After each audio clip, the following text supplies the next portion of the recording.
Et oui, le Barça qui s'impose face à une équipe parisienne qui était un petit peu donnée favorite. Hein.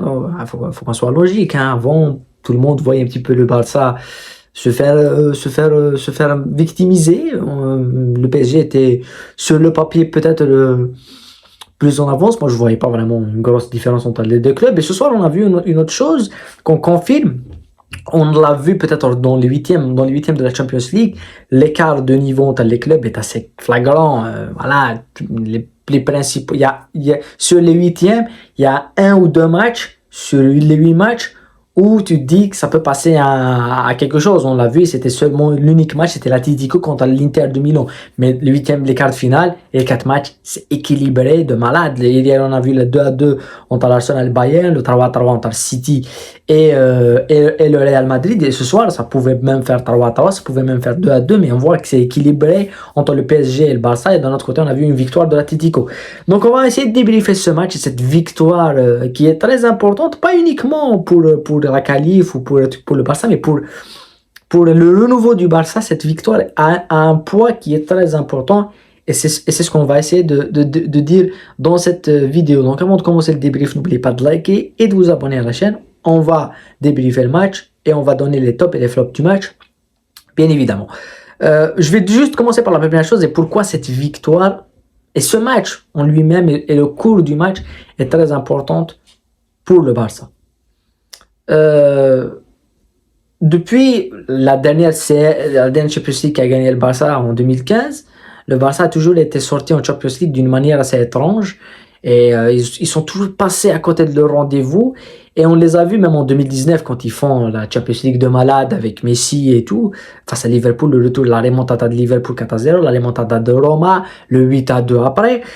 On sent que la personnalité du Barça a été touchée, une équipe qui était avant là où elle met les pieds, que ce soit au Bernabéu, à City, à Old Trafford, là où elle met les pieds, l'équipe adverse a peur. C'est devenu l'inverse. Le Barça, là où elle met les pieds, elle s'effondre. Et donc, on l'a vu tout le temps ça, et cette personnalité du champion s'est étiolée, et il y a des joueurs qui sont fragilisés mentalement, et voilà, cette personnalité qu'avait le Real Madrid, et qu'a le Real Madrid, qui a permis au Real Madrid de gagner des compétitions, comme la Champions League avec Benzema, ils l'ont gagné avec la personnalité, oui, ils ont des joueurs capables et tout, mais ils l'ont gagné avec cette personnalité de champion, cette personnalité de légende. Ils n'ont pas été supérieurs à City, par exemple, l'année où ils la gagnent, ils n'ont pas été supérieurs à Liverpool, mais avec cette grinta, cette personnalité de 13-14 Champions League, quand ils rentrent sur le terrain, ils sont intimidants. Donc ça, c'est ce qu'a perdu le Barça. Et cette victoire aujourd'hui au Parc des Princes, à Paris, là où il n'était pas donné favori, et le cours du match, le scénario du match, tu mènes 1-0, tu te prends 2 buts là où tu peux vraiment te prendre même un troisième, c'est-à-dire le chaos total, tu te remets dans le match, tu mets un deuxième but et tu mets un troisième but et tu gagnes le match. Donc c'est pour la personnalité, certainement pour les jeunes. Quand on voit Koubarsi, quand on voit Yamal, quand on voit tous ces jeunes joueurs, pour eux, c'est une nouvelle ère. Pour eux, c'est plus, ils n'ont pas assisté à. C'est pour ça qu'à un certain moment, voilà, on a vu des joueurs qui sont achetés par des millions, des pétroliers, le Qatar, et on a d'un côté de la Masia, on a Koubarsi, on a des trucs. Donc ces jeunes-là n'ont pas connu Liverpool, n'ont pas connu la débâcle face à Roma, face aux Reds et face au Bayern. Donc ce soir, ils connaissent ça, ils se disent. Face au PSG, face à eux, chez eux, on leur a tenu tête, on les a gagnés. Donc c'est pour ça que c'est très important. Je m'appuie beaucoup plus sur ça et sur le retour du Barça et de la personnalité du Barça.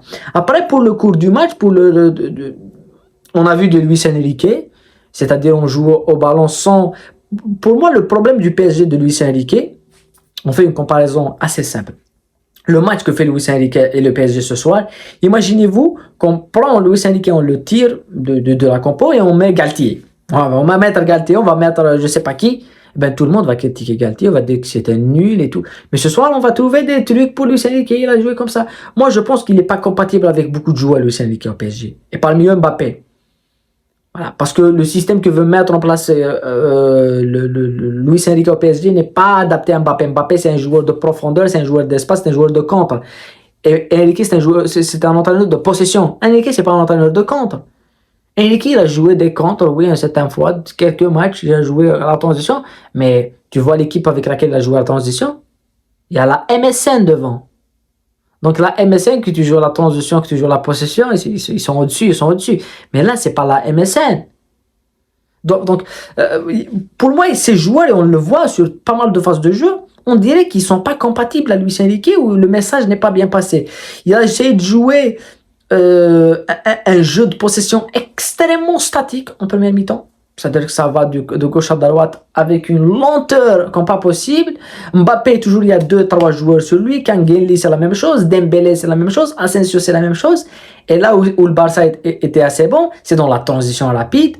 Avec l'utilisation de Leva en soutien qui décroche, avec un Rafinha qui plonge derrière, avec Yamal qui est toujours qui va pas dans la profondeur justement pour attirer justement cette défense du PSG et aussi Lewandowski et Rafinha qui va en profondeur. On l'a vu, il y a 2-3 situations où il pouvait tuer le match, Rafinha. Donc ça, le Barça a bien lu le match, mais le PSG, pour moi, c'est ridicule ce qu'ils font. Mais après, en deuxième mi-temps, ils rentrent avec, ils mettent beaucoup plus d'intensité, surtout dans l'axe.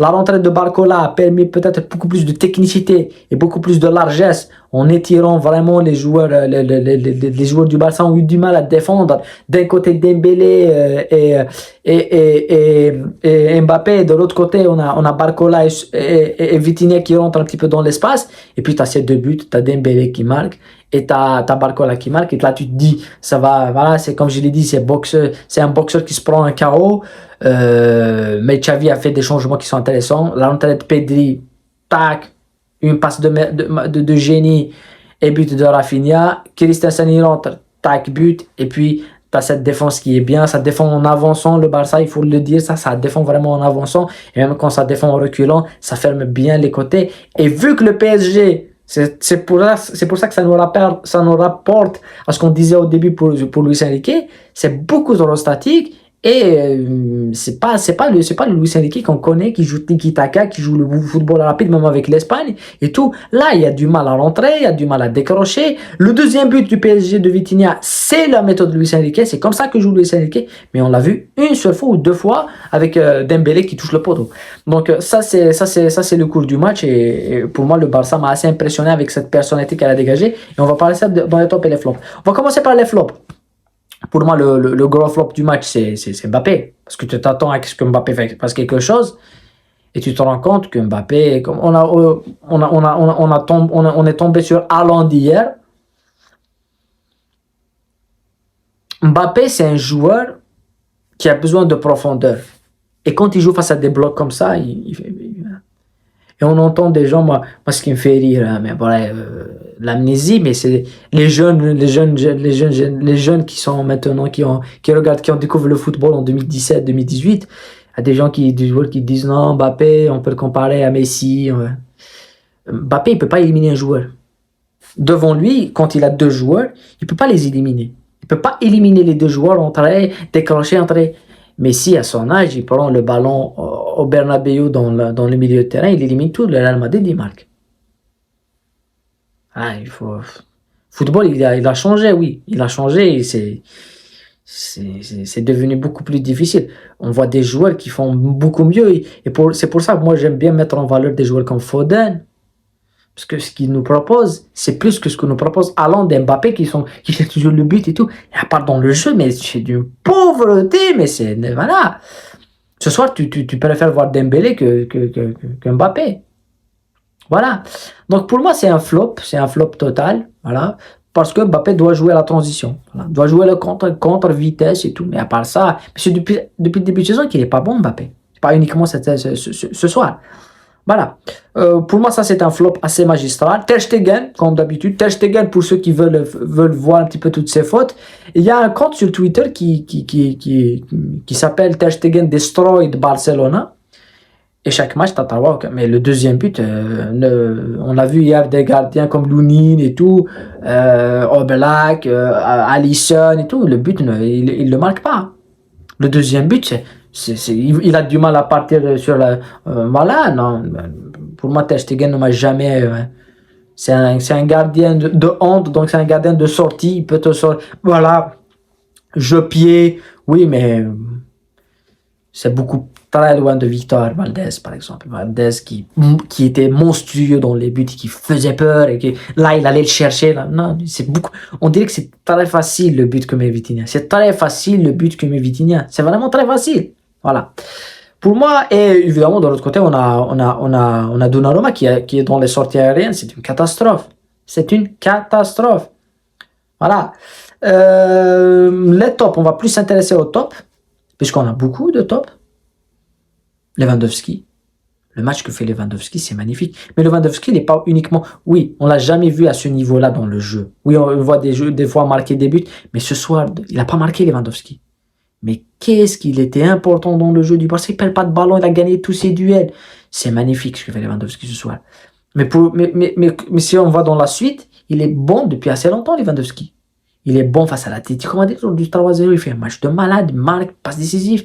Et ce soir, il fait une masterclass dans le jeu. Et c'est là où on l'attend, Lewandowski, parce que il est dans le rôle dans le rôle qu'on attend et qui a pas à Barcelone. Depuis le départ de Messi, il n'y a pas ce joueur-là qui est faux neuf, qui décroche, qui fait jouer ses amis, qui fait jouer ses coéquipiers, il cherche, il garde la balle et tout. On l'a pas, oui. On va pas dire qu'il va être du même niveau, mais ce qu'on a vu ce soir, c'est de très très haut niveau. C'est comme le Benzema du Real Madrid, ça décroche et tout. Voilà. Donc Lewandowski, top. Koubarsi, mais c'est impressionnant. Koubarsi, ce qui m'impressionne, ce n'est pas sa lecture tactique des situations, ça on le laisse à part, il est magnifique, mais c'est sa sortie de balle et sa relance et comment il casse les lignes avec la passe. Il trouve des passes de génie, toujours de la propreté, toujours de la propreté. C'est un mélange entre Piqué et Puyol. Voilà, il a la grinta à l'envie, il a le tacle de Puyol, il a cette relance assez footballeur de Beckenbauer avec de Piqué, hein, voilà. Donc pour moi c'est un top magnifique. Rafinha, il a vendangé quelques situations, mais il faut lui rendre à César ce qui appartient à César. Il a fait un match assez plein. La rentrée de Pedri, elle est magnifique. Christensen est rentré, il marque, mais la rentrée de Pedri, la passe de Pedri mérite déjà un 7 ou un 8 sur 10.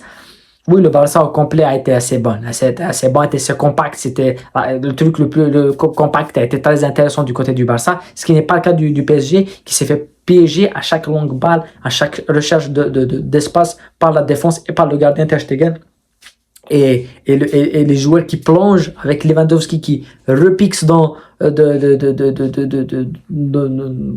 le cœur du jeu en tant que faux neuf, et ça permettait à des joueurs d'aller dans l'espace comme Rafinha, comme les deux premières situations avec Donnarumma, les face à face, et surtout le but que met Pedri, la passe, voilà.